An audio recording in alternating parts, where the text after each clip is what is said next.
High, আজকে সকালটা শুরু করলাম একটু চা দিয়ে।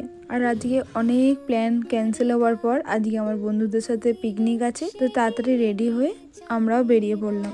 দেখতে দেখতে বেলাটাও গড়িয়ে গেলে এবার টিফিন করব, তাই পকোড়াগুলো এখন রেডি করে নেওয়া হচ্ছে। পকোড়াগুলো দেখতেও ভালোই ছিল, আর মুড়িতে ছিল কেক, একটু পকোড়া আর মুড়ি আর চপ। আমরা 9 জন মতো ছিলাম। তারপর আমি ফ্রেঞ্চ ফ্রাইয়ের জন্য আলুগুলো ম্যারিনেট করে রাখছি, এখনো বাদ বাকি রান্নাগুলো বাকি। পেঁয়াজ ভাজা চলছে মাংসের জন্য, একদিকে মাংস হচ্ছে আর একদিকে চালটা সেদ্ধ হচ্ছে। তারপর ভালো করে সবাই লেয়ারিং করে আমরা সবাই মোটামুটি রান্না পারি, তো একটু একটু করেই বেশ ভালোই রান্না হয়ে যায়। বিরিয়ানিটা যতক্ষণ হচ্ছে ততক্ষণ আমরা ফ্রেঞ্চ ফ্রাইগুলো একটু খাচ্ছি, তারপর কিছুক্ষণ পরে বিরিয়ানিটাও হয়ে গেছে।